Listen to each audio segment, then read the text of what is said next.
Pues muy bien, estamos aquí en la historia del rock and roll en persona, del rock español, el gran Tibu, eh, que hemos conocido a lo largo de muchos años de estar en este negocio de música, de rock and roll, que está presentando su libro en la Feria Internacional del Libro en Guadalajara. Un libro Sí, que va a resultar muy interesante porque ahora sí que dentro de la tradición de personajes que a lo largo de la historia han siempre sido etiquetados como los malos de la película, desde Peter Grant con Led Zeppelin sí, hasta Kelly Lynch con Leonard Cohen, ¿no? Weber con Billy Joel, ya sabes, se les echa la culpa de todo. Pero nadie habla de los otros promotores, como Paul McGuinness de YouTube, por ejemplo, que fue literalmente la máquina que hizo que funcionara YouTube, o Brian Epstein, ¿no? La legendaria Brian sí. Epstein. Entonces, en esta lectura de tu libro, ¿por qué no nos platicas un poco de cuál ha sido tu papel en la industria de la música? Para mucha gente que no entiende muchas veces qué es el manager, con quién has trabajado, qué es lo que has hecho y por qué estamos ahorita reunidos aquí platicando contigo, Timo. Pues mira, primero decirte que me sorprende que eres una enciclopedia del mundo de los managers, ¿no? Has Sí. mencionado nombres que ni yo mismo conozco. Por Ajá. supuesto, Brian Einstein es uno de mis grandes referentes, como Ujú. también lo ha sido Malcolm McLaren, ¿no? Es Ok, decir, claro, sí, claro. que Claro, ha sido inventó inventó el punk, literalmente. claro, para mí fue clave, ¿no? Ajá. En mi vida. Yo arranqué como músico. Yo tenía 14 años cuando me colgué por primera vez un bajo, sin Ajá. saber muy bien para qué servía un bajo, Ajá. eh, hasta que escuché Con Together. Ok. En el momento que escuché Con Together dije, órale, ya sé lo que es un bajo y para qué vale. Claro. Ahora Ujú. lo difícil es hacer algo como Con Together, ¿no? O Claro. sea, con un instrumento con 4 cuerdas que suenan Sí. horribles. Sí, claro. Poder hacer cosas tan increíbles como esa, ¿no? Ujú. Eh, siempre, yo he sido un gran mercenario como músico, ¿no? Ujú. Bueno, y como manager también, para que Ujú. no lo vamos a engañar. Ujú. Eh, pero siempre me gustaba tocar rock, porque Ujú. me parece que para música en directo es la música, ¿no? Ideal. Sí. Yo no tenía el nivel Pura como para energía. tocar jazz, que realmente es lo que más me gusta, Sí. pero para eso hay que tener un grandísimo nivel si lo quieres Sí. hacer bien, ¿no? Sí, claro. El rock se me daba muy bien. Ujú. Toqué con muchísimas bandas y muchísimos artistas de rock. Sí. Sí. El Río, con Orquesta Mondragón, con Luz Casal. Formé una banda mía en el año 81, se llamó Banzai. Sí. Banzai tuvieron bastante éxito dentro del circuito del heavy, ¿no? Del rock en concreto. Ujú. Y, pero también toqué con Maritrini y con Georgie Dan y con todos aquellos que me pagaban y Sí. me llamaban para Sí, tocar. sí. Entonces, toda esa experiencia de tantos años en los escenarios y en la carretera se fue plasmando en que empecé a hacer otra serie de funciones todas alrededor de la música, ¿no? Yo llegó un momento que estaba un poco cansado de los caprichos de los artistas hacia sus músicos, Sí. porque no siempre son bastante acertados, ¿no? Es cierto, sí. Entonces, hay que aguantar bastante. Y yo estaba ya un poco cansado de eso. Ujú. Entonces yo había montado una academia de rock en España que Ujú. funcionaba muy bien, Ujú. sumamente bien. Y paralelamente a eso me ofrecieron el puesto de director artístico en una disquera española que se llamaba Zafiro. Ok. Zafiro era la propietaria de un sello histórico del rock en España que era Chapa Discos, Ajá. donde estaban Barón Rojo, Obús, Ñu, en fin, todos Ok. los grupos de rock del país, excepto Banzai, Sí. que casualmente. Sí. Y ejerciendo mi labor de AR en Zafiro, conocí a un grupo de Granada que hacían como pop country, ¿no? Se Sí. llamaban La Guardia y no Sí. los conocía nadie. Ujú. Llegó a estar Ujú. una maqueta de ellos. A mí me parecieron un grupazo, me pareció que las rolas eran increíbles y que el Sí. cantante, sobre todo, tenía un carismazo, ¿no? Sí. Entonces empecé a moverlos a ver si los querían en mi compañía. Mi disquera me dijeron que no los querían, mi propia disquera.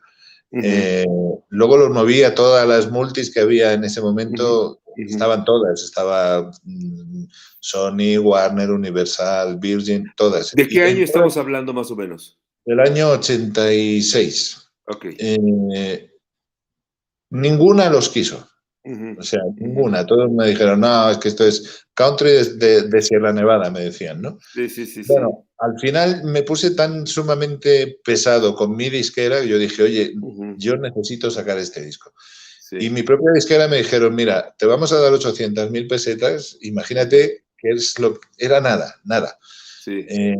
Y con eso tienes que grabar el disco, eso significa hoteles, porque los chicos vivían en Granada, significa hoteles, ensayos, transportes, comidas, la propia grabación, etcétera, ¿no?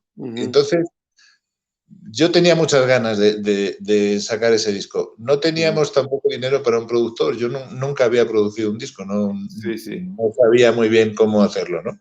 Sí. Pero como tenía tanta ilusión y los chicos también, por supuesto, me dijeron, bueno, ¿lo produces tú? Ok, pues lo produzco yo, ¿no? Tuvimos la suerte inesperadísima de que cuando sacamos ese primer disco, a los 6 meses habíamos vendido como 500.000 copias. Magnífico. Fue un exitazo enorme. Sí. Y los propios chicos estaban, los chicos de La Guardia, ¿no? Estaban sumamente contentos y nos llevábamos muy bien.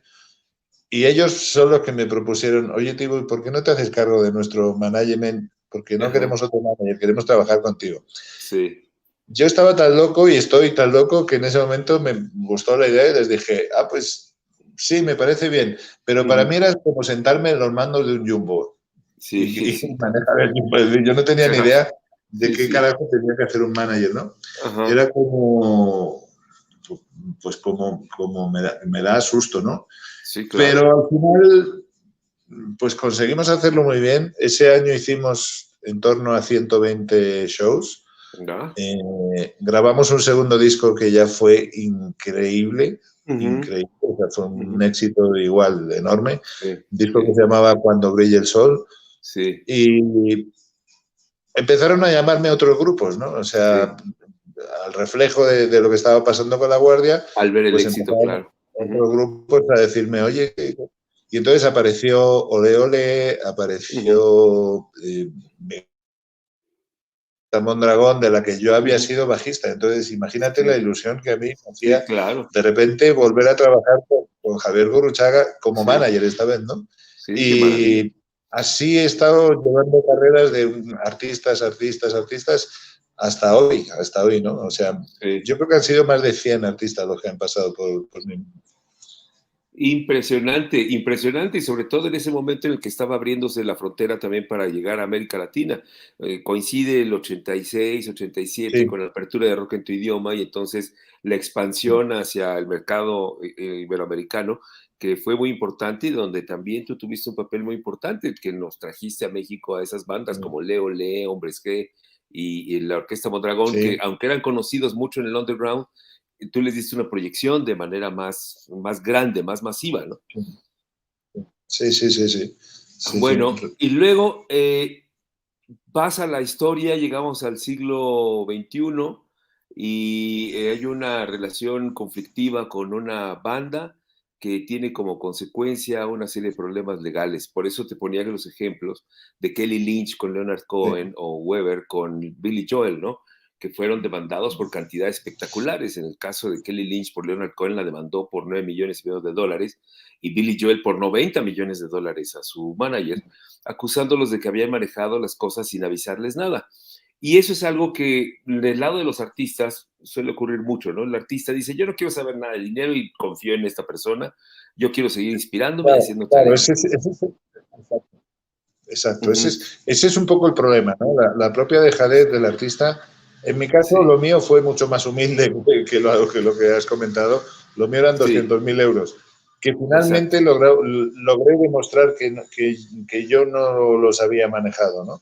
Lo que pasa es que lo demostré fuera de tiempo, fuera de los plazos judiciales. Entonces, digamos que los jueces no lo aceptaron como prueba, a pesar de que tengo todo un informe de una auditoría, de un auditor de cuentas del Estado, ¿no?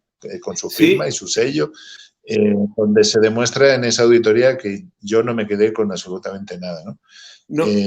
Literalmente los artistas tienen una memoria muy frágil y cuando tienes un artista con muchísimo éxito, la vorágine es tan enorme que el propio artista no puede enterarse porque no le da tiempo de decirle, oye, el show que hicimos antes de ayer, mira, está la liquidación, te quedaron tanto, tanto. Sí. Yo con El Canto del Loco, en los años que fui su manager, hicimos más de 600 conciertos y solamente de uno hubieron dudas, ¿no? El resto de los demás artistas de mi oficina, yo, como te digo, manejé las carreras de más de 100. Jamás he tenido una reclamación, jamás me dudaron de mí. Además, lo supervisaban sus propios contables, todas las cuentas y todo estuvo ok siempre, ¿no? Y yo creo que esto se corresponde más a una situación personal entre Dani y yo y la aparición de un abogado que yo odio, pero he de reconocer que era un abogado buenísimo. O sea, no tan bueno precisamente como por eso hay coraje, porque era bueno. Sí, claro. Claro, entonces esto obedece a una razón personal más que profesional, ¿no? Sí. De hecho, Dani Martín, hoy en muchas entrevistas que le preguntan por aquello, él siempre dice, no, yo nunca me quise meter a Tibu en la cárcel, ¿no? Bueno, nunca me quise meter en la cárcel. Yo, si presento una querella criminal, es porque quiero meterlo en la cárcel. Si no, la presento civil. Entonces, exactamente. Es lo que te iba a decir. Una declaración que vi, no me acuerdo si fue en El País o en Vanity Fair, donde dices eso, que creo que define muy bien la causa central del problema. Si es un problema de carácter mercantil, pues, de dinero, pues entonces lo buscamos por la causa mercantil. Pero cuando hay una demanda penal, pues sí hay una intención, y eso no lo puedes ocultar, de lastimar. Hay una intención de querer perjudicar a las personas. Para quienes nos están viendo y escuchando, Tibu estuvo entre 2015 y 2019 en la cárcel como consecuencia de esa demanda, que al final, los últimos 2 años, la corte te dio a ti la razón y por eso fue como media sentencia, ¿no? De día puedes estar fuera y de noche no tienes que ir a la cárcel, lo cual confirmaba que tu inocencia estaba ahí probada, pero después del proceso, desafortunadamente. Mi pregunta va en ese sentido, Tibu. Tú, cuando has estado cerca de los artistas, y leo en muchas de tus declaraciones pues la sensación de melancolía, de tristeza, de decepción de tanta gente que ayudaste, con la que trabajaste, y que al momento en el que ya no existe este resplandor de que estás vendiendo 100 shows o 500,000 discos, pues todo el mundo se olvida hasta de tu nombre o del saludo de mano. ¿Cuál es tu percepción de este negocio? Que todos vemos la parte glamorosa y todo el mundo ve al artista y todo el mundo quiere fotos con él, pero por debajo hay una situación súper canibalesca. Sí, es que hasta que el artista se sube al escenario y se enciende los focos, hay un trabajo inmenso, descomunal, de mucha gente, no solamente mía, yo puedo dirigirlo, pero hay otros muchísimos, desde los sonidistas, la gente que trabaja en la publicidad, los que llevan los camiones, absolutamente todo un montón de gente que hay que organizar para conseguir esas 2 horas de gloria que es el show, ¿no? Así es. A mí siempre me gustó pensar, cuando le están aplaudiendo al artista, que al menos la mitad de los aplausos me lo dedican a mí y a mi equipo de gente, ¿no? Porque te puedo asegurar que si no existe un equipo así, el artista no hace esos shows ni esa carrera, ¿no? Sí, de acuerdo. De acuerdo, pero en ese sentido, tú has tenido decepciones de gente con la que llegaste a tener, porque una cosa que pasa en este negocio, estarás de acuerdo conmigo, es que como manejamos emociones y pasiones, se llegan a hacer relaciones muy íntimas, muy cercanas, verdaderamente carnales con los artistas. Dentro de estos artistas, ¿cuál ha sido tu experiencia con ellos? ¿Has encontrado humanidad? ¿Has encontrado rechazo, olvido? No, fíjate que yo lo que he tenido ha sido un baño tremendo de ingratitud. Yo tuve un socio que es un histórico, para mi gusto ha sido el mejor manager que he habido en España. Él se llama Tony Caravaca, ha sido manager de increíbles artistas, ¿no? Fue socio mío durante muchos años. Sí. Y fue absolutamente mi maestro, ¿no? Y un día me dijo, Tibu, del artista no esperes ni gratitud ni amistad, solamente espera dinero. Wow. Y es cierto. Y es cierto, es decir, el artista es un animal por sí solo terriblemente infiel. Cuando le interesas, te quiere, te adora, y cuando no le interesas, por las razones que sean, tarda menos de un minuto en, bajo cualquier pretexto, cambiar de manager o de disquera o de lo que sea, ¿no? El artista es un ombligo gigantesco que se mira a sí mismo cada día y yo les entiendo, es decir, su empresa son ellos, su propia empresa, velan por sus intereses. Indudablemente que salgas a la calle y todo el mundo quiera hacerse fotos contigo, que seas súper famoso, que te hagan todo tipo de ofertas, pues hace pensar que estás en el Olimpo, ¿no? Y Sí. que yo soy un pobre mortal. Yo, o sea, la figura del manager, ¿no? Sí, sí, sí. Entonces, bueno, pues desde el punto de vista mortal, pues moriste y ya está, ¿no? O sea, Sí, los sí. dioses o semidioses son ellos. Nosotros somos los pobres mortales que sacamos la basura por la noche, la del artista, para que nadie la vea, ¿no? Y si la Sí. ven, decimos que es nuestra. Sí, claro. Qué barbaridad, qué magnífica definición acabas de dar, porque es cierto, es una relación de negocios al final, pero Sí. hay un involucramiento muy importante sobre tu pasión y el amor por la música. ¿Hay un momento en el que esta situación de tu vida te ha alejado de ese amor primigenio que fue tu amor por la música para involucrarte en este negocio, o ahí sigue? Pues fíjate, yo soy el único manager, al menos en España, que soy músico. Entonces, Ujú, para mí, la magia de do, re, mi, fa, sol, la, si, ujú, la sigo sintiendo, me ujú, sigue pareciendo apasionante. Y ujú. realmente, más allá del negocio, que evidentemente he hecho muchos negocios, pero más allá de eso está el Tibu músico, Ok. que sigo escuchando a Miles Davis y a Deep Purple Ajá, y no tengo un estilo definido. Me gusta la música, me gusta la magia de que a sí, partir de esas 7 notas Beethoven puede hacer la novena sinfonía, los Beatles Love Me Do sí, y AC/DC Highway to Hell, ¿no? O sí, sea, sí, todo sí. me parece Ajá, increíble a partir ujú, de eso poquito que son siete notas, ¿no? claro. Entonces eso hace que ame la música por encima de todo, que me olvide de los malos ratos de la música, porque luego siempre voy a ver un tipo que toca la guitarra o el saxo que me va a sorprender y Ujú, me va a hacer olvidarme de todo que no sea esa magia, ¿no? sí, Son sí, momentos casi místicos, cuando de sí. repente un guitarrista, sin ser excepcional, o sea, yo ya he empezado a no valorar si eres bueno o eres malo, sino si eres diferente. A mí, por Claro. ejemplo, yo no sé qué guitarristas te pueden gustar a ti. A mí Ujú, el que más, absolutamente el que más me gusta es Jeff Beck. ok, Eh, y me gusta Jeff Beck porque irradia personalidad sí, por cada nota que da, o sea, la sí, hace sí. como él, ¿no? Sí, tú Entonces, lo puedes escuchar de lejos y sabes que es la guitarra de Chet Beck. efectivamente, tú escuchas Ujú, 1000 guitarristas y dices, esa es Jeff Beck, sí, efectivamente. sí, Y a lo mejor de esos 1000 guitarristas hay sí, 999 que técnicamente tocan mejor que él, sí, pero ese es su problema. sí, Jeff Beck toca como Jeff Beck, ¿no? Da igual cómo claro. lo toque. Claro, y detectar esas diferencias es lo que hace el trabajo más importante, tu trabajo más importante.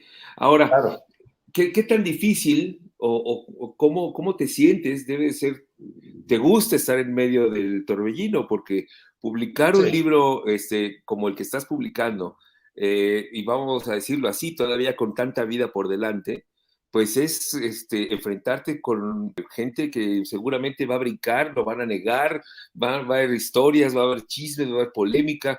¿Qué sientes de estar en este libro? ¿Lo estás haciendo con algún espíritu revanchista o con algún No, espíritu documentalista de que quede plasmada la historia? pues fíjate, necesitaba matar al Ok, dragón que yo tenía dentro, ¿no? claro. Porque cuando los artistas empezaron a abandonar mi oficina, artistas con los Ujú, que yo llevaba trabajando 20 años, ¿no? sí, Y con los que me había involucrado mucho más allá de lo profesional, o sea, lo personal infinitamente más, ¿no? sí. Me pareció tan cruel, porque además lo hicieron uno tras otro, excepto los hombres G, Ujú, los demás lo hicieron por teléfono, es decir, qué no va. se atrevieron a sentarse conmigo a decírmelo, Sí, ¿no? sí, Eh, entonces yo necesitaba matar a ese dragón, necesitaba contar lo confesable, porque lo inconfesable me lo guardo para mí y ahí se sí, queda, ¿no? Claro.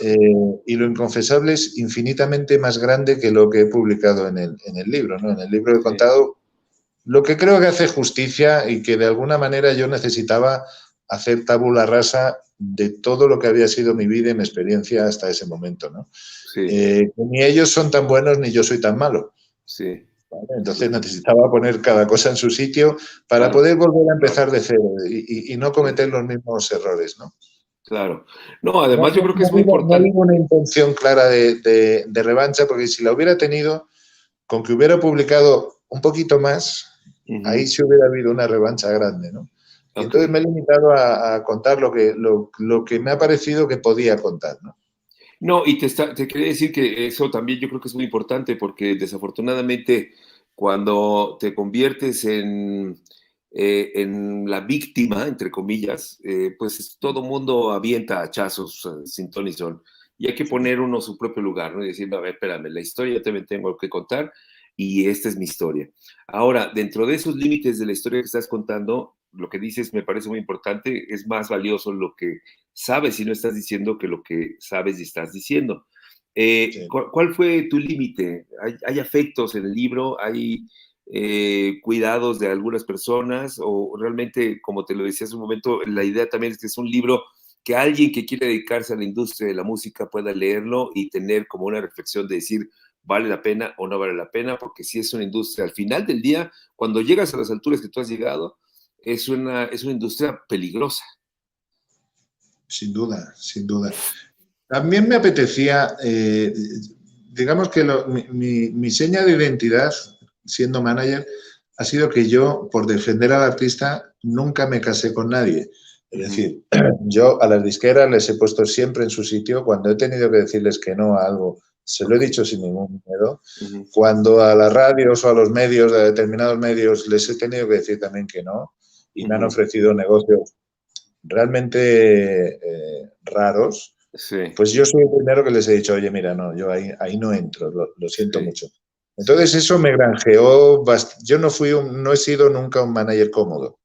Ok, ¿Okay? ok. O sea, si te tengo que mandar con perdón a la chingada, pues te mando a la chingada y me quedo tan Sí, ancho y no ok, pasa nada. claro. Entonces, esto lo explico también en mi libro, ¿no? Situaciones, cómo se negocian determinados contratos, cómo una radio, un caso concreto que cuento en el libro, ¿no? Con el Ujú, regreso de los hombres G, pues de repente aparece la cadena SER haciendo todo tipo de propuestas ujú, de shows del artista a cambio de promoción. Imagínate si los hombres G necesitaban promoción, ninguna.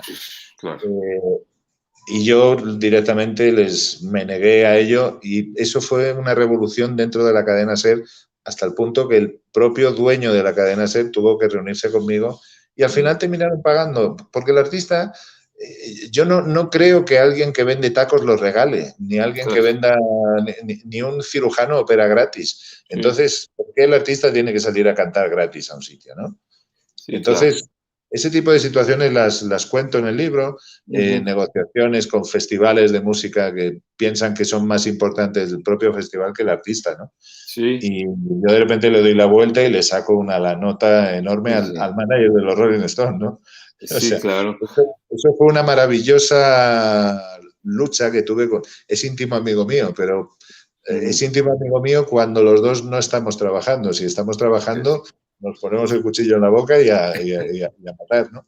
sí, Y todo ese tipo de anécdotas las cuento en el libro, cuento mis días en prisión, los sentimientos que yo he ujú, sentido al ujú. bajar al patio por las mañanas y cuento, como no, anécdotas con muchos artistas que necesitaba contarlas para dar mi visión. No, me parece una idea fascinante porque ahorita que tú mencionabas, oye, siento que sabes del manager, es porque muchas veces nadie tiene ni idea de quién era el manager de la No, banda que uno vio que se hizo famosa y se hizo histórica, en lo que decíamos ahorita de Peter Grant, que hizo a Led Zeppelin literalmente, o Paul McGuinness, a YouTube, y nadie tiene idea de quiénes fueron. Y yo creo que tú no, jugaste un papel muy importante en la construcción de las carreras, básicamente de hombres G, en su forma como se dieron a conocer en México, que también fueron un fenómeno sí, extraordinarios. Y en España, pues todo el reconocimiento que tienes por allá.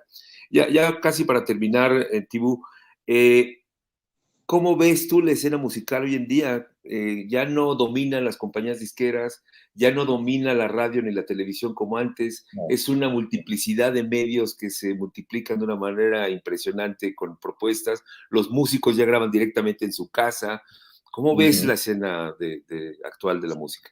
Pues fíjate, ha habido un cambio de 180 grados, ¿no? En los Ujú, últimos 10 años, yo creo. De repente ujú, aparecieron las plataformas digitales tipo Spotify, YouTube, etcétera, ¿no? sí, Y esta gente arrasó con las disqueras, sí, literalmente. Es decir, sí, ellos ofrecen la música gratis, ofrecen... Yo soy un melómano infinito y entonces juego cada día con Spotify a ver si tienen determinado artista de los años sí. 60 y lo tienen, los cabrones lo Sí, es tienen. increíble, ¿verdad? Es Entonces, increíble. eso arrasó con el concepto de la disquera, ¿no? Sí. Eh, que el artista pueda grabar en su casa, a mí me parece maravilloso, porque antes requerías de estudios de grabación que eran carísimos, eran Ujú, terriblemente caros, y había muchas cosas que por no tener tiempo no podías corregir, ¿no? Y ya se ujú, quedaban así. sí. Y ahora me parece maravilloso que con un iPhone tú puedas grabar un disco en muchísimas mejores condiciones que lo grabábamos en los años 80 y 90, ¿no? Sí, de acuerdo. Eh, entonces, yo creo que el punto está en el equilibrio, ¿no? Ujú, Ni Internet es tan malo, ni ujú, tampoco tan bueno. Es ok, decir, Internet tiene las cosas buenas que tiene, que son maravillosas. La sí, informática y el mundo digital han aportado sin duda un avance tecnológico enorme, sí, pero odio el reggaetón, sí, odio todo sí, lo que ha traído esos avances, es decir, el autotuning, odio, sí, odio a los productores de reggaetón, o sea, sí, no sí, puedo sí, más con ello. Y directamente no me parece música, me parece, sí, sí le tengo respeto en cuanto a un fenómeno sociológico, ¿no? Que sí, te da un claro exacto. reflejo de la inmediatez que supone el Internet y los gustos de la gente de ahora, ¿no?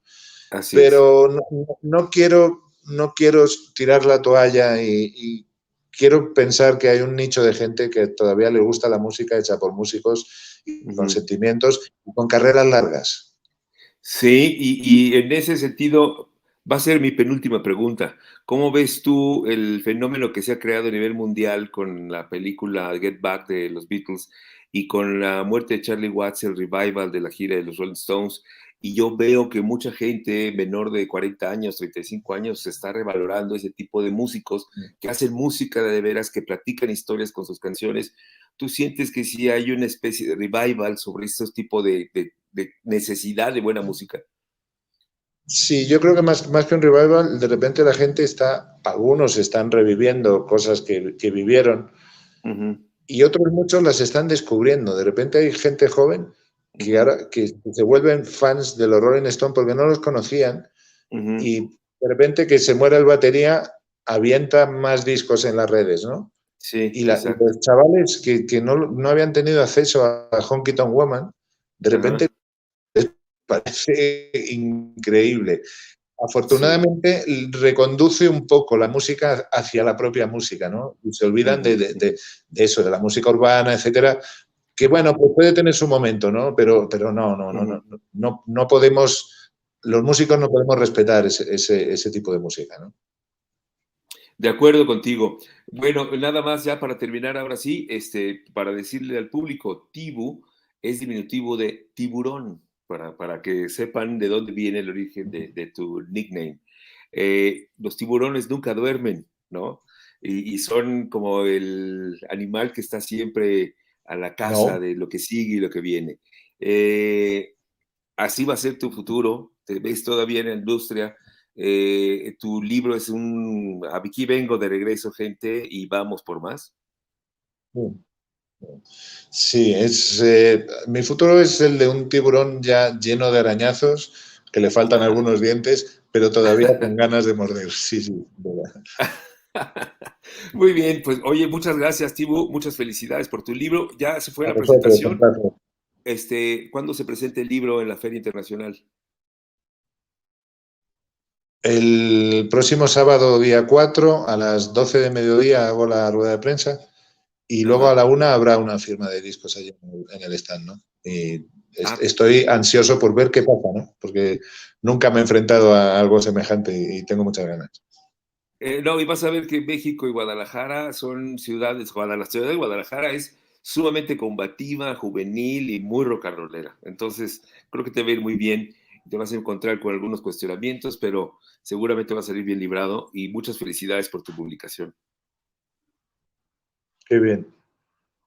Discúlpame que he tenido un problema de sonido porque me estaba entrando otra llamada, me están aturdiendo a llamadas. No te Se me preocupes. fue el audio y creo que lo último que puedo deciros es agradeceros muchísimo esta entrevista. Adoro México, siempre ha sido una gran pasión este país. Me hace una ilusión terrible estar aquí viendo que la gente sigue siendo lo amable y lo respetuosa que fueron siempre. Y espero que no se acabe con este viaje, espero que la FIL sea un antes y un después y dentro de unos meses poder estar con vosotros presentando la segunda parte de este libro que saldrá para el mes de abril, marzo. Seguramente así será y será un placer volver a platicar contigo, volver a encontrarnos, vernos y continuar con esta historia Pues mucho que gusto. comenzamos a platicar. Muchas gracias por todo, Ibu, y un placer haber Muchas conversado gracias, contigo. un verdadero placer. Me encanta saludaros. Muchas gracias y que Bye. tengas una magnífica presentación.